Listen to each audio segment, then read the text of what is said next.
ஸ்ரீமாத்ரே நமக. இன்றைக்கு அபிராமி அந்தாதியோட 15வது பாடல் அனுபவிக்க இருக்கின்றோம். மாணவர்கள் தானவர்கள் எல்லாம் சொன்னார் இல்லையா? வந்திப்பவர் உன்னை, சிந்திப்பவர், பந்திப்பவர் அப்படின்லாம் சொல்லி 3 மூர்த்திகளும் வழிபடக்கூடிய பெருமாட்டி அம்பாள். அவளுடைய தன்னழிக்கு எப்படி நம்ம அவளோட கருணை அப்படின்னு வியந்த சொன்னவர் இந்த 15வது பாடல்ல 3 செல்வம், மண்ணளிக்கும் செல்வம், விண்ணளிக்கும் செல்வம், அழியா முக்தி வீடு, இந்த 3 செல்வத்தை எப்படி நாம எதை கேட்கணும் அப்படிங்கிறத சொல்றாரு. இதுல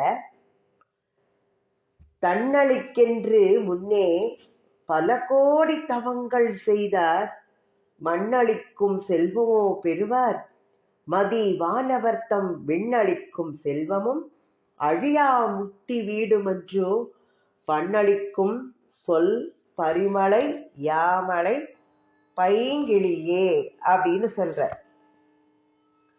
தன்னளிக்கென்று முன்னே பல கோடி தவங்கள் செய்வார், மண்ணளிக்கும் செல்வமோ பெறுவார், மதிவானவர்த்தம் விண்ணளிக்கும் செல்வமும் அழியா முக்தி வீடுமன்றோ, பண்ணளிக்கும் சொல் பரிமள யாமலை பைங்கிளியே அப்படின்னு சொல்ற.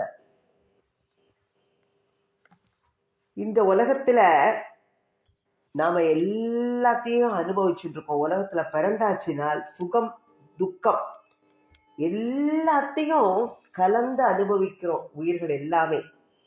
அது எதனால நமக்கு வருது? நன்மைகள் தீமைகள். நம்ம நன்மையும் செய்யறோம் தீமையும் செய்யறோம்.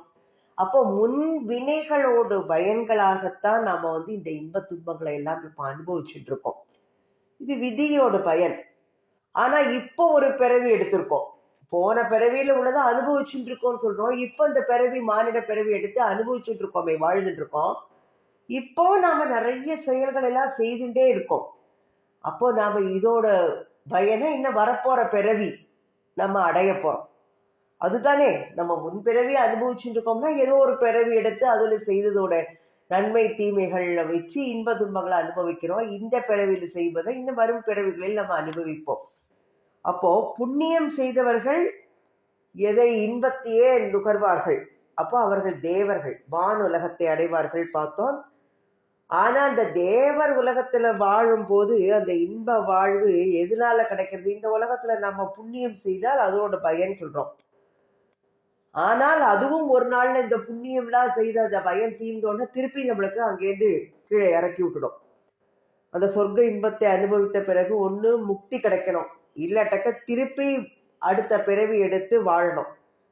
அப்போ அந்த தேவலோகத்துல போய் தேவர்களாக வசிக்கின்றோம்னா அந்த பிறவியோட அந்த இதுவும் முக்தி அதை அடைவது நம்மளுக்கு நிரந்தரமானதா இல்லை. அதுவும் முடிவான இன்பத்தை தரக்கூடியது இல்லை. இந்த உலக வாழ்க்கை எப்படி நிலை இல்லாததோ அதுவும் அதே மாதிரி நிலை இல்லாதது. நமக்கே என்ன, நாம இங்க பூலோகத்துல வாழ்வு எடுத்ததுனால இன்பமும் துன்பமும் மாத்தி மாத்தி அனுபவிச்சுட்டு இருக்கோம். ஆனா தேவ உலகத்துல போனா இன்பமான வாழ்க்கை மட்டும்தான் இல்லையா? நம்மளுக்கு இங்க சாதாரணமா இருக்கிற பிறவியா இருக்கும், அங்க ஒளி பெற்ற உடலோட அங்க தேவர் உலகத்துல வாழ்வோம். ஆனால் எது உயர்ந்தது அப்படின்னா தேவ உலகத்தில் இருப்பதை விட உயர்ந்தது அப்படின்னு பார்த்தா அழியாத முக்தி வீடு சொல்றார். வீடு பேரு அதுதான் எல்லாருக்குமே இன்பத்தை தரக்கூடியது. ஏன்னா திருக்குறள் என்ன சொல்றார்? யான் எனது என்னும் செருக்கறுப்பான் வானோர்க்கு உயர்ந்த உலகம் புகும் அப்படிங்கிறார். வானோர்களுக்கும் உயர்ந்த உலகத்தை எது? அழியாத முக்தி வீட்டை கொடுக்கும். நம்மளுக்கு இம்மை மறுமை வீடு பேரு எல்லாமே கிடைக்கும் அப்படின்னு சொல்வார். அப்போ இந்த மனித அரிது மானிடராய் பிறத்தல் அரிது. இந்த மானிட பிறவி கிடைக்கிறதுக்கே நம்ம அதுவே பெரிய அரிய செயல். ஏன்னா உலகத்துல 84 லட்சம் ஜீவராசிகள், அதுல ஒரு பிறவிதான் மனித உயிர் பிறவி, மனித பிறவி. அப்போ பல பல பிறவி நம்ம சிவபுராணத்துல பார்த்தோம். புல்லாய் பூடாய் புழுவாய் மரமாகி பல்விருகமாகி அசுரராகி தேவராய் முனிவராய் கணங்களாய்னு எத்தனையோ பிறவி. அப்போ எப்படி நம்ம புண்ணிய பாவம் செய்துட்டு வரையணும், அந்த பயன்கள்னால கிடைப்பதுதான் நம்மளுக்கு பிறவி. இந்த மானிட பிறவி கிடைத்திருக்குன்னா ஏதோ ஒரு புண்ணிய பிறவி நம்ம செய்திருக்கோம், புண்ணியம் செய்திருக்கோம். அதனாலதான் பெறுதற்கரிய இந்த பிறவியை பெற்றிருக்கோம். ஆனாலும் இதை பெற்றாலும் நமக்கு என்ன வேணும்? கிடைத்தற்கு அரிய மனித பிறவியை பெற்றால் கூட இறைவனுடைய திருவருளை பெறுவதற்கு இந்த பிறவிதான் மிகவும் உகந்தது, உயர்ந்தது.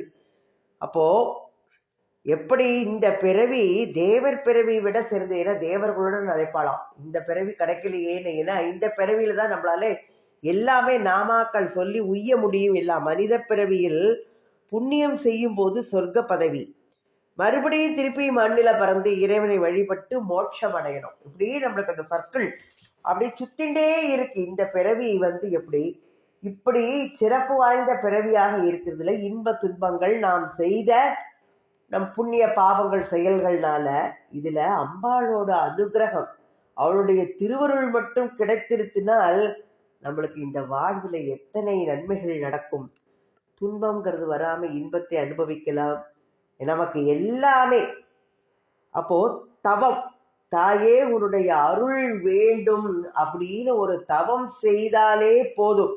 அப்போ அந்த தவத்தை தான் நாம் கேட்க வேண்டும். அம்பாள் முன்னால என்ன வேணும்னா வீடு வேணும், அது வேணும், இது வேணும், எனக்கு அதைத்தான் இதைத்தானே கேட்கறதோ அவளை கேட்டணும். அவளோட அருள் இருந்தா எல்லாமே நமக்கு வந்துடும். ஒரு பெரிய செல்வந்தனை பாக்குறோம், அந்த செல்வத்தை போய் என்ன பண்ணணும்? எனக்கு வேண்டுற பொருளை கொடுக்கணும்னு கேட்கணும். எனக்கு வீடத்தா, எனக்கு ஆடையத்தா, உணவுத்தான்னு கேட்டா ஒன்னொன்னும் கொடுத்தா அது நிலைக்காது. செல்வம் கிடைச்சிருச்சுன்னா மொத்தமா நம்ம எல்லாத்தையுமே வாங்கிட்டுலாம். அத மாதிரி அம்பாள் கிட்டக்க அது வேணும் இது வேணும்னு நம்ம கேட்கப்படாது. நமக்கு வேண்டுவன எல்லாவற்றையுமே கொடுக்கக்கூடிய அவளுடைய அருள், அதுதான் வேண்டி நாம வாங்கணும். அதுதான் தவம். அந்த தவத்தை தான் நம்ம செய்யணும். அப்ப அந்த அருள் வந்துருத்தினால் எல்லாமே கிடைக்கும். அதத்தான் இங்க அபிராமி பட்டர் சொல்றார், அம்பாளோட அருள். அப்ப எத்தனை காலம் தவம் செய்யணும்? பல கோடி தவங்கள் செய்வார் அப்படின்னு, தன்னளிக்கென்று முன்னே பல கோடி தவங்கள் செய்வார். உன்னுடைய அருளை பெற வேண்டும் என்றால் அதற்காக முல்லால அந்த பிறவிகளில் பல கோடி வகைகளில் தவங்களை செய்வார் அன்பர்கள் அப்படின்னு சொல்றார். இப்போ அம்பாள் எல்லாற்றையும் கருணை, தன்னழி உடையவள். அவள் எல்லாருக்கும் பாகுபாடு இல்லாமல் தன்னுடைய அருளை வாரி வாரி வாரி கொடுத்து கொண்டே இருக்கின்றார். ஆனால் ஒவ்வொருத்தருக்கும் அந்த அருளோடு இது அவர்களுக்கு ஏற்றவாறு வெவ்வேறாக அமைகின்றது. ஒண்ணு, எப்படி அம்பாள் நமக்கு ஒரு தவறு செய்தால் கண்டிக்க கூடியவளாகவும் இருக்கின்றாள், நல்லது செய்தால் அணைக்கவும் செய்கின்றாள். ஏன்னா அம்பாளோட கருணை என்ன பண்ணுனா அறக்கருணை மரக்கருணைம்பா. அப்போ பல வகையில நம்மளுக்கு சோதனைகள்லாம் கொடுத்து வேதனையை உண்டாக்கி அதை தூய்மைப்படுத்தும் பல செயல்கள், அதை மரக்கருணை அப்படின்பா. துன்பப்புடத்தில் இட்டு தூயவனாக்கி வைத்தாய், தொடர்ந்த முன்மாயம் நீக்கி பிறந்த பயனை தந்தாய், அன்பை புகட்டி உண்டா ஆடலை காண செய்தாய், அடைக்கலம் நீ அம்மா அகிலாண்டேஸ்வரி, ஸ்ரீ சக்கரராஜ சிம்ஹாசனேஸ்வரி. துன்பப்புடத்தில் இட்டு நிறைய சோதனைகள், தங்கத்தை இதா இருக்கும் போது நெருப்புல போட்டு எடுத்தால்தான் தூய்மையான தங்கமாகி வேண்டிய ஆபரணம் செய்வதற்குரிய பக்குவத்தை அடைகின்றதே.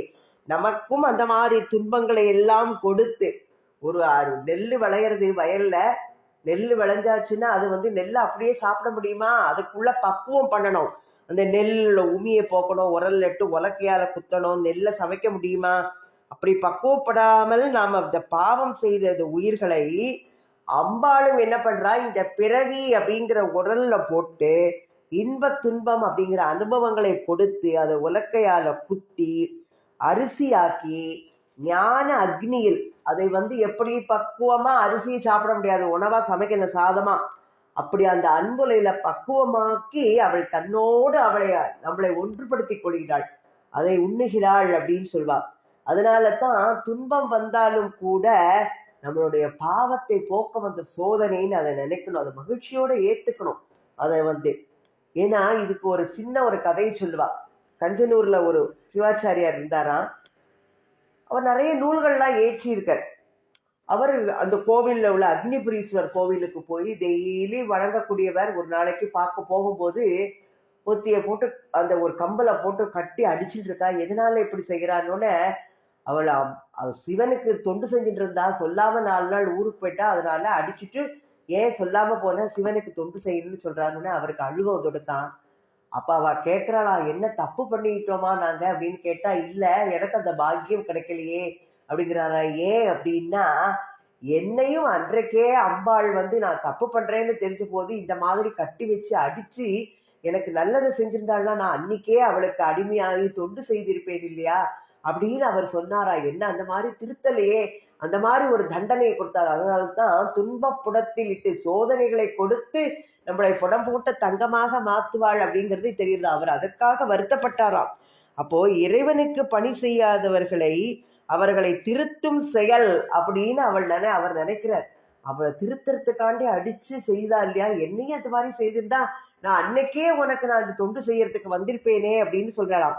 அதனால நம்மளுக்கு அவள் கஷ்டத்தை கொடுக்கறாளேன்னா நம்மளை ஏதோ ஒரு சோதனையை கொடுத்து நம்மளை புடம்போட்ட தங்கமாக மாற்றுகின்றாள். அதுதான் அம்பாளுடைய மரக்கருணை.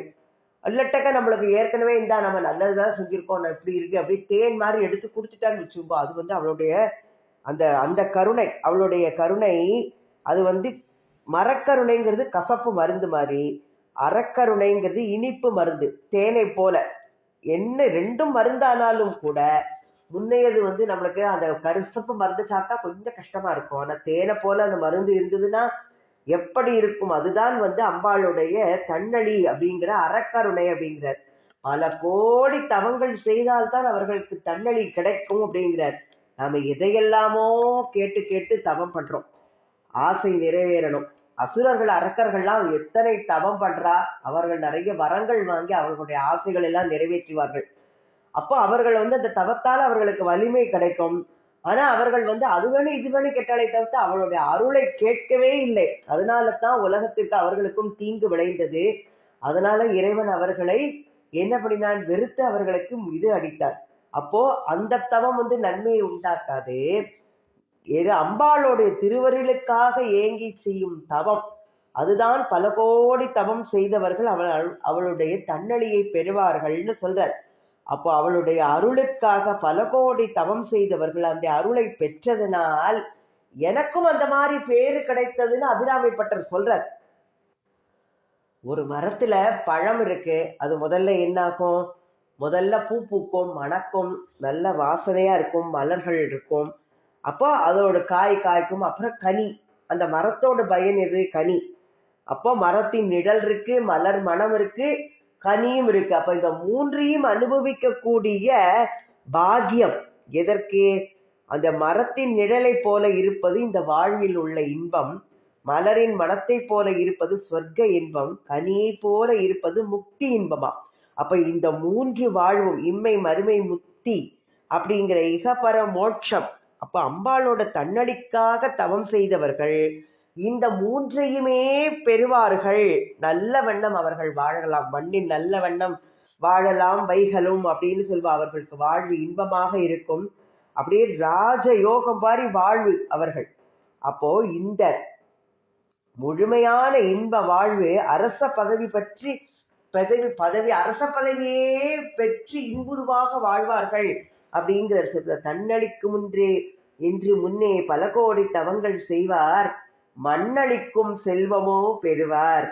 அப்போ அம்பாளோட அருளை பெறுவதற்காக தவம் செய்தவர்கள் இந்த அரசர் செல்வத்தை பெறுவார்கள். அது மட்டும் போருமா, உயர்ந்த வாழ்வையும் பெறுவார்கள், மண்ணளிக்கும் செல்வமோ பெறுவார்கிறார். அந்த செல்வம் ஒன்றுதானா, அது இந்த செல்வம் அழியக்கூடியது, இது மிகவும் சாமானியமானது. அதற்கும் மேற்பட்டதை அவர்கள் அடைவார்கள்னு என்ன சொல்ற. இந்த செல்வராக வாழ்வது நம்ம இந்த உலகத்துல சொல்லுவா, ஏழ்மையா வாழ்வது எவ்வளவு கஷ்டம் தெரியும். அரச போகம் பெற்று செல்வர்கள் செல்வனாக வாழ்வது அதெல்லாம் சிறந்த வாழ்வுதான். அது போல சொர்க்கத்துல வாழ்வது, தேவராக வாழ்வது சிறந்ததுதான், இன்பமானதுதான். நல்ல இதுதான். ஆனால் அதிலும் சிறந்த வாழ்வு இந்திரனோட வாழ்வு சொல்லுவா. அப்ப இந்திர போகம் அப்படி அனுபவிக்கலாம் அப்படின்னு சொல்லுவா. இந்திர போகம் அது கூட எம்பிராட்டியோட தன்னடியால் கிடைக்கும்னு சொல்லுவா. அந்த மண்ணரசனாக வாழ்ந்து விண்ணரசனாகவும் வாழலாம்னு சொல்லிட்டு மதி மாணவர்த்தம் விண்ணளிக்கும் செல்வமும் பெறுவார் அப்படிங்கிறார். அப்போ வானவர்கள் எப்படிப்பட்டவர்கள்? மனிதன் மற்ற பிராணிகளை காட்டிலும் அறிவில் சிறந்தவன். அவனை விட மதியில் சிறந்தவர்கள் தேவர்கள். அவர்கள் எப்படிப்பட்டவர்கள்? விண்ணுலகத்தில் வாழ்பவர்கள். அதற்கெல்லாம் தலைவனாக இருப்பவன் இந்திரன். அந்த விண்ணளிக்கும் செல்வம் உரிமை உடையவன். இந்திர பதவி கூட இறைவியோட அருள் பெற்றவர்களுக்கு கிடைக்கும். மதிவானவர் அப்படிங்கிறா யாவரும் மதிக்கும் தேவர்கள். இந்த இரண்டையும் மட்டுமா அவர் சொல்றார் அப்படின்னு பார்த்தோம்னா இதை கூட பெற்று விடலாம். ஆனால் பெறுவதற்கு அரிதாக இருக்கிறது இந்த இரண்டிற்கும் அப்பாற்பட்ட முக்தி. அதைத்தான் சொல்றார் முத்தி செல்வம். அழியா முத்தி வீடுமன்றோ அப்படிங்கிறார். அது என்றைக்கும் அழியாதது. வீடு பேரு கிடைக்கிறது அப்படின்னு சொல்றாரு. அது என்றைக்கும் அழியாததுனால மற்றவை எல்லாம் அழியக்கூடிய தன்மை உடையது. மண்ணை அளிக்கும் மன்னர் பல கோடி எத்தனையோ பேர் வாழ்ந்து போயிருக்கா. விண்ணை அளிக்கும் இந்திரர் அவரும் பதவிக்கு காலம் முடிஞ்சோன்னா அந்த அழிஞ்சு வேற ஒருத்தர் இந்திர பதவி. அப்ப அதுவும் பதவி இழந்து மாறக்கூடியது. உலக வாழ்வு மாய வாழ்வு சதமா அப்படின்னு சொல்றார். மாய வாழ்வு சதமா. இந்த உலக வாழ்வு சதம் இல்லை, நிலையானது இல்லை. அப்போ வாழும் வரையில் நன்றாக வாழணும். அப்போ சொர்க்க பதவி போனால் அதுவும் நிலையானது இல்லை. அப்போ புண்ணிய பயனை அங்க போய் சென்று வாழ்ந்து கழிக்கலாம். முடிந்த முடிவாக எதை அடையணும்? என்றும் மாறாத இன்ப வாழ்வாகிய முக்தி பெறணும் அப்படிங்கிறது. இதுதான் நம்மளுடைய லட்சியம். அப்ப இது யாரு எப்படி கிடைக்கும்? அம்பாளுடைய தன்னழியை பெற்றவர்களுக்கு இது எல்லாமே கிடைக்கும்ங்கிறார். இந்த மூன்றும் அதான் சொல்றார் இல்லையா, மரத்தோட நிழல், அதோட வாசனை அடிக்கலாம், அடுத்தது கனியையும் அனுபவிக்கலாம் அப்படின்னு சொல்றாரு. அப்ப இந்த மூன்று பயனையுமே அவர்களால அடைய முடியும். ஏன்னா அறம் தழுவும் நெறி நின்றோர்க்கு இகம் போகம் வீடளிக்கும் அம்மைன்னு மீனாட்சி பிள்ளை தமிழ்ல அழகா சொல்லி, மீனாட்சி அம்மை திருவிளையாடற் புராணத்துல சொல்லப்பட்டிருக்கு. இப்ப அம்பாளோட தன்னழியை பெறுபவர்களுக்கு இந்த உலகத்தில் நல்வாழ்வு கிடைக்கும்னு சொன்னார். அது நம்மளுக்கு கிடைக்கக்கூடியது. பிறகு என்னெல்லாம் சொல்ற? தன்னழிக்கின்ற முன்னே பல கோடி தவங்கள் செய்வார், மண்ணளிக்கும் செல்வம் மட்டுமா பெறுவார், மதிவானவர்தம் வெண்ணளிக்கும் செல்வமும் அழியாமுத்தி வீடுமே அவர்களுக்கு கிடைக்கும், எல்லா இடத்திலும் நல்வாழ்வு பெறலாம்னு சொல்றார். மண்ணில் நல்ல வண்ணம் வாழலாம் வைகளும் எண்ணின் நல்ல கதிக்கு யாதுமோர் குறைவில்லைன்னு சம்பந்தர் சொன்னார். சுந்தரர் என்ன சொன்னார்? இம்மையே தரும் சோறும் கூரையும் ஏத்தலாம் இடர்கெடலுமாம் அம்மையே சிவலோகம் ஆழ்வதற்கு யாதும் ஐயுறவில்லையே அப்படின்னு சொல்றாரு. அம்பாளோட தன்னடி, அதனால வரும் நலங்கள் எத்தனைன்னு சொன்னவர் என்ன சொல்றாரு? அபிராமிட்டக உன்னுடைய தன்னடியால் தானே இவையெல்லாம் கிடைக்கும் அப்படின்னு அவர்கிட்ட கேட்கிறார். செல்வார் அப்படின்னு ஒரு கேள்வியா கேட்டு அம்பாளை அன்போட சொல்றார். அம்பாளை எப்படி சொல்றார்? பண்ணளிக்கும் சொல் பரிமள யாமலை பைங்கிளியே. யாமலை, யாமலை ஷியாமளாங்கிறது தான் யாமலைன்னு தமிழ்ல சொல்றது. பச்சை நிறம் உடையவள், மதங்கற்குல பெண்களில் தோன்றிய பச்சை நிறம் அப்படின்னு பின்னால என்ன ஒரு சொல்ல போறார் அவர் வந்துட்டு. அவளுடைய எப்படி இருக்காம்? பண்ணளிக்கும் சொல் பரிமள யாமலை பைங்கிளியேன்னு சொல்றார். கிளியை போல மொழியை உடையவள் அம்பாள் வந்து. அதனாலதான் கிளியே அப்படின்னு சொல்றார். அடுத்த பாட்டிலே அதுல சொல்ல போறார். கிளியேன்னு சொல்லி இதுல அழகா சொல்லிட்டு இருக்க. எப்படி கிளியாக இருக்கக்கூடியவள், நிறைய அம்பாளை கிளியா எப்படி சொல்லியிருக்கா எல்லாரும்னு பார்க்கலாம். அம்பாளை கிளி அப்படின்னு சொல்லும் போது அகனமர்ந்து ஈதலின் நன்றே முகனமர்ந்து இன்சுலனாக பெறின் அப்படின்னு சொல்றார். பிறருக்கு கொடுக்கக்கூடிய பாக்கியம் எல்லாருக்கும் கிடைக்குமா? பூர்வ புண்ணியம் இருப்பவர்களுக்குத்தான் அந்த கொடுக்கும் திறன், கொடுக்கும் மனம் இதெல்லாமே இருக்கும்.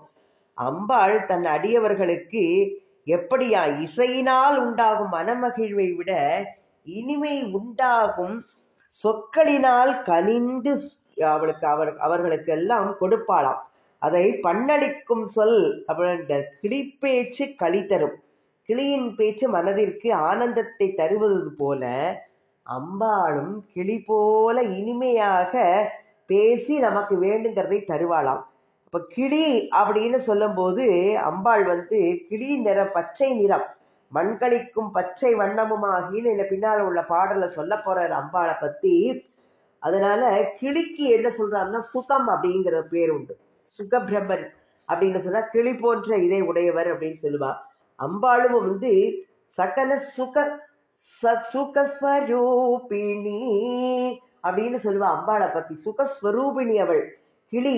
லலிதா திருசதியில சொல்லி பார்த்திருக்கோம். கிரீங்கார பஞ்சர சுகி ஜெயலீலா சுகப்பிரியேன்னு சியாமலா தண்டகத்துல அழகா சொல்லுவர். அப்போ எப்படி சர்வ வித்யா விசேஷாத்மகம் காதா சமுச்சாரணம் கண்டமூலோல சத்வர்ண ராஜித்ரயம் கோமல சியாமலோதார பட்சத்வயம் துண்ட சோபாதி தூரி பவத் கிம் சுகாபம் சுகம் லாலயந்தி பரிக்ரீடசே. காளிதாசன் சியாமலா தண்டத்துல சொல்லியிருப்பார். ஏன்னா அவள் சகல வித்தைகளின் சாரத்தை கொண்டுள்ளவள். இனிமையான ஸ்லோகங்களை பேசுகின்றதும் 3 வர்ண கண்ட மூலோ லசத்வர்ண ராஜீத்ரயம் 3 கோடுகளை, வர்ண கோடுகளை கழுத்தின் கீழ்பாகத்தில் கொண்டு விளங்குவதும், அழகிய பச்சை வண்ண சிறகுகளை உடையதும், சிவப்பான செம்பருத்தி மலரின் அழகினை மிஞ்சிய மூக்கினை உடையதுமான கிளியுடன் விளையாடி மகிழும் கிளியே அப்படின்னு சொல்ற. கிம் சுகாபம் சுகம் லாலயந்தி பரிக்ரீடசே அப்படின்னு சொல்ற. சியாமலா தண்டகத்துல அழகா சொல்ற. அம்பாளுக்கு உருவமும் சரி, இனி பேச்சும் சரி, இனிமையாக இரண்டும் அப்படியே இனிமையான எழில் உருவம், அப்படியே உருவ எழிலும் உரை எழிலும் உடையது கிளி இல்லையா? பார்த்தாலே கிளி பார்த்தாலே என்ன கலர் அழகா பச்சை பண்ணம், அதோட பேச்சு அப்படி.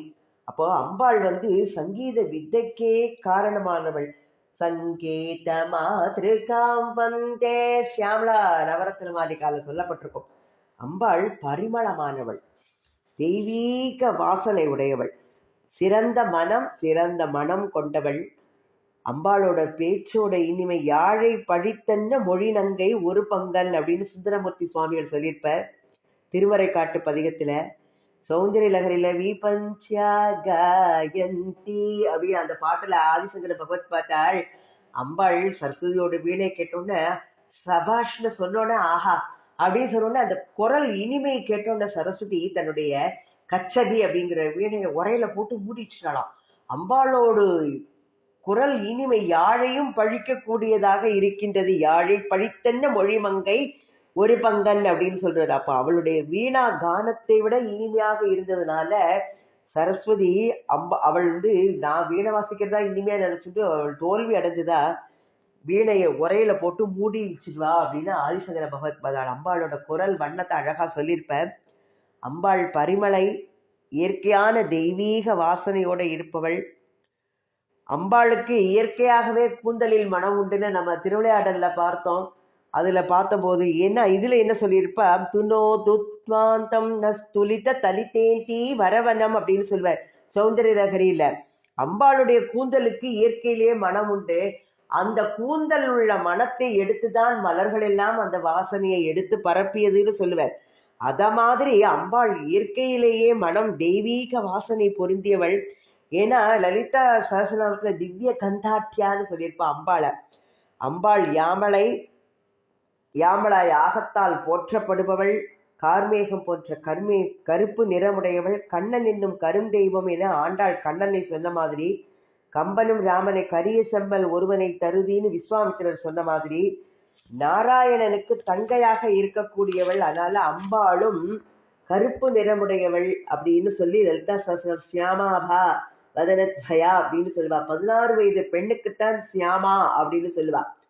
அப்போ சியாமலம் கோமலம்னு காளிதாசன் அழகா சியாமலா தண்டகத்துல சொல்லியிருப்பார். பண்ணளிக்கும் சொல் பரிமள யாமலை பைங்கிலியேன்னு அதான் சொல்றார். ஏன்னா இந்த அம்பாளை நம்ம சோஸ்திரம் பண்ணும்போது இகபர சுகங்கள் எல்லாம் நம்மளுக்கு எளிதாக கிடைக்கும். அது அழகா காளிதாசன் சியாமலா தண்டகத்துல சொல்லியிருப்பார். தஸ்ய லீலா சரோவாரிதி தஸ்ய கேலீவனம் நந்தனம் தஸ்ய பத்ராசனம் பூதலம் தஸ்ய கீர்தேவதா கிங்கரி தஸ்ய சாத்ஞாகரி ஸ்ரீ ஸ்வயம்னு சொல்வார். அம்பாளை ஆராதிப்பவருக்கு அனைத்துமே கிட்டும்.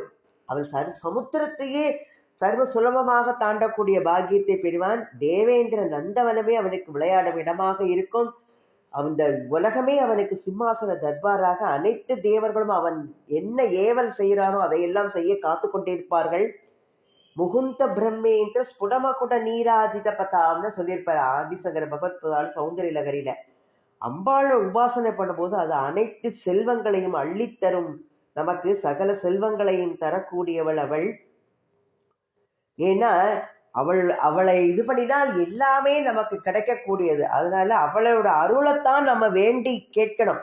நாம வந்துட்டோம், வேற எதுவுமே வேண்டாம்.